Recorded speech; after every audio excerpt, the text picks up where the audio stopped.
Hi friends, welcome to our channel. Brahmamudi serial next ఎపిసోడ్లో ఏం జరగబోతోందో ఈ వీడియోలో చూసి తెలుసుకుందాం. కావ్యని అడ్డుగా పెట్టుకొని స్వరాజ్ గ్రూప్ ఆఫ్ ఇండస్ట్రీస్ని పడగొట్టాలని చూస్తున్న అనామిక అసలేం జరిగింది అని తెలుసుకోవడానికి ఈ వీడియోని స్కిప్ చేయకుండా ఎండ్ వరకు చూసేయండి.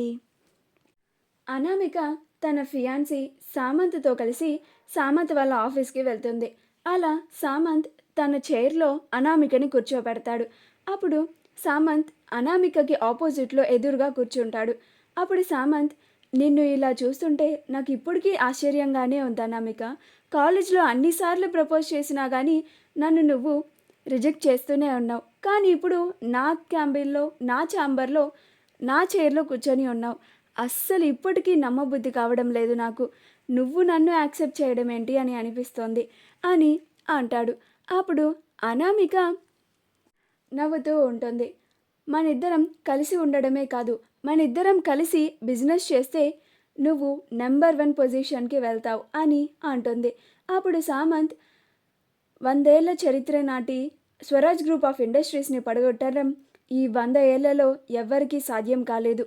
ఇప్పుడు అంతే, మనది ఎంత ప్రయత్నించినా కానీ సెకండ్ పొజిషన్లోనే ఉంటుంది అని అంటాడు. అప్పుడు అనామిక, నువ్వు సెకండ్ పొజిషన్ వరకే ఆగిపోయి అక్కడ నుంచి ఆలోచిస్తున్నావు కాబట్టి నీకు అలా అనిపిస్తుంది. ఇప్పుడు స్వరాజ్ గ్రూప్ ఆఫ్ ఇండస్ట్రీస్లో రాజ్ కూడా ఆఫీస్కి వెళ్ళడం లేదు. ఇక రాహుల్ అంటావా, వాడికి అసలు ఫ్రాడ్స్ చేయడం తప్పితే బిజినెస్ చేయడం కూడా రాదు. కళ్యాణ్ అసలు ఆఫీస్కే రాడు. ఇంకా ఆ ఆఫీస్ని సరిగ్గా చూసుకునే వాళ్ళు కూడా లేరు. కాబట్టి ఇదే మనకి మంచి టైం. ఆ స్వరాజ్ గ్రూప్ ఆఫ్ ఇండస్ట్రీస్ని పడగొట్టడానికి ఇదే మనకి మంచి అవకాశం. మనకి ఎప్పుడు ప్రజెంట్ ఉన్న సెనారియోలో టెంపుల్ ట్రెడిషనల్ మోడల్స్ని అందరు ఎక్స్పెక్ట్ చేస్తున్నారు. అవి కావ్య బాగా వేస్తుంది. మనం కావ్యని మన వైపుకి తిప్పుకుంటే చాలు, స్వరాజ్ గ్రూప్ ఆఫ్ ఇండస్ట్రీస్ని పడిపోయేలాగా ఈజీగా చేయొచ్చు అని అంటుంది. అప్పుడు సామంత్, కానీ కావ్య ఆ ఇంటి కోడలు, వాళ్ళ కంపెనీని కాదని మన కంపెనీకి ఎలా డిజైన్స్ వేస్తుంది అని అంటాడు. అప్పుడు అనామిక, ఇప్పుడు రాజ్కి కావ్యకి గొడవ అయింది. కావ్య తన పుట్టింట్లో ఉంది. తను డిజైన్స్ వేయడానికి ఒక జాబ్ కోసం ట్రై చేస్తూ ఉంది. అలా సందీప్ అనే ఈ వ్యక్తి దగ్గరికి వచ్చి, నేను డిజైన్స్ వేస్తాను అని, నాకు ఏదైనా జాబ్ చూడండి అని చెప్పి తనని అడగడానికి వచ్చింది అని సందీప్ ఫోటోని సామంత్కి చూయిస్తుంది. అలా అనామిక వాళ్ళ మేనేజర్ని పిలిచి, ఇతని పేరు సందీప్, ఇతను కావ్య వేసిన డిజైన్స్నే అమ్మి పెడుతూ ఉంటాడు. ఇంత ముందు వరకు స్వరాజ్ గ్రూప్ ఆఫ్ ఇండస్ట్రీస్కి అమ్మేవాళ్ళు. ఇప్పుడు ఇతనితో మీరు మాట్లాడి ఆ కావ్య వేసిన డిజైన్స్ మన కంపెనీ వాళ్ళు తీసుకునేలాగా మీరే చూసుకోవాలి అని అంటుంది. అప్పుడు ఆ మేనేజర్ ఓకే మేడం అని అక్కడ నుంచి వెళ్ళిపోతాడు. అప్పుడు సామంత్, నువ్వు కళ్యాణ్ని వదిలేసి చాలా మంచి పని చేశావు. నేను ఎన్నో రోజులుగా నీకోసం ఎదురు చూసి ఎన్నోసార్లు ప్రపోజ్ చేసినా కానీ నువ్వు నన్ను రిజెక్ట్ చేసావు.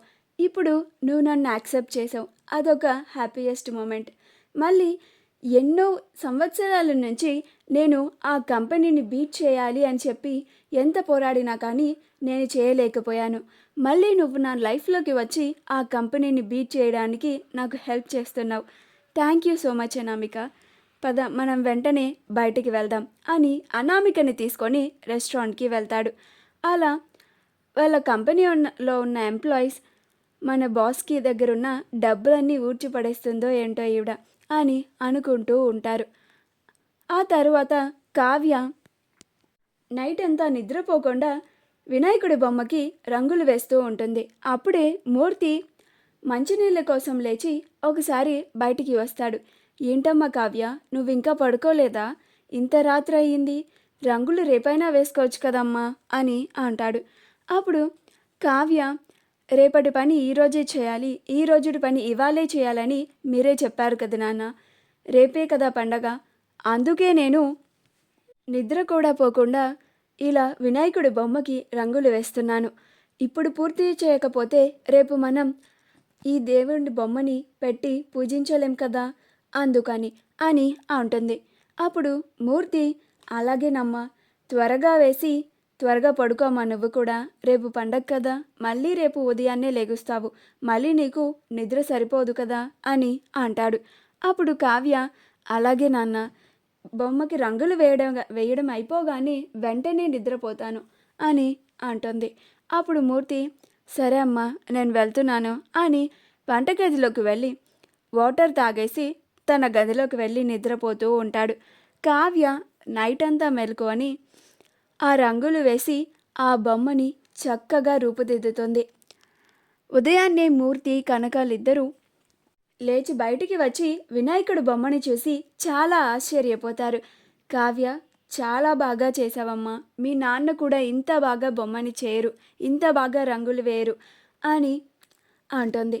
అప్పుడు మూర్తి, మరి నా కూతురంటే ఏమనుకున్నావు అని అంటాడు. అప్పుడు కావ్య, ఆపండి నాన్న, నాకు ఈ విద్యని నేర్పింది మీరే కదా, మీరే ఏ బొమ్మకి రంగులు, ఏ రంగు ఎలా వేయాలో, ఏ రంగు ఎలా నప్పుతుందో, ఏది వేస్తే ఏది బాగుంటుంది, ఏది వేయకపోతే బాగోదు, అవన్నీ నాకు బాగా తెలిసేలాగా మీరే కదా నేర్పారు, మళ్ళీ ఇలా అంటున్నారేంటి అని అంటుంది. అప్పుడు మూర్తి, నేను ఎంత నేర్పినా కానీ ఆ విద్యని నువ్వు అభ్యసించిన తర్వాత దాన్ని ఉపయోగపెట్టుకొని నాకన్నా బాగా వేస్తున్నావమ్మా నువ్వు అని అంటాడు. దుగ్గిరాల వారి కుటుంబంలో ఇందిరాదేవి కావాలని భార్య పైన నిందలు వేసి వాళ్ళ కాపురాన్ని చెడగొట్టుకున్నారు ఇంట్లో. అందుకని రాజే దగ్గరుండి ఒక మంచి వినాయకుడు బొమ్మని తీసుకువచ్చి రేపు పండగ జరిపించాలి. అప్పుడే వాడి కాపురంలో ఉన్న ఎలాంటి విఘ్నాలు అన్నీ తొలగిపోయి చక్కగా వాడి భార్యతో కలిసి మళ్ళీ కాపురం చేసుకుంటాడు. రాజ్, నువ్వు వెళ్ళి ఒక మంచి వినాయకుడు బొమ్మని తీసుకొనిరా అని అంటుంది. అప్పుడు రాజ్, నేనా నానమ్మ అని అంటాడు. అప్పుడు అపర్ణ, నువ్వే వెళ్ళి వినాయకుడు బొమ్మని సెలెక్ట్ చేసి నీ చేతులతోనే తీసుకొని వచ్చి అక్కడ పెట్టి దేవుడికి పూజ జరిపించాలి అని అంటుంది. అప్పుడు రాజ్ ఒక మంచి వినాయకుడి బొమ్మ కోసం వస్తూ ఉంటాడు. కావ్య కూడా పత్రి తీసుకోవడానికి సైకిల్ మీద వస్తూ ఉంటుంది. అలా కావ్య రాజులిద్దరూ ఒక్కసారిగా గుద్దుకొని కింద పడిపోతారు. అప్పుడు కావ్య ఎవరు గుద్దింది ఏయ్ అని కోపంగా లెగుస్తుంది. అప్పుడు రాజ్ కూడా కార్ దిగి ఎవరు కార్ కడ్డొచ్చిందని ఏయ్ అని సీరియస్గా అంటాడు. అలా ఇద్దరు కావ్య రాజులిద్దరు ఒకళ్ళ మొహాలు ఒకళ్ళు చూసుకునేసరికి ఆశ్చర్యపోతారు. మా వీడియో కనుక మీకు నచ్చినట్లయితే లైక్ చేయండి, షేర్ చేయండి, మా ఛానల్ని సబ్స్క్రైబ్ చేసుకోండి, పక్కనే ఉన్న బెల్ ఐకాన్ని క్లిక్ చేయడం మాత్రం మర్చిపోకండి.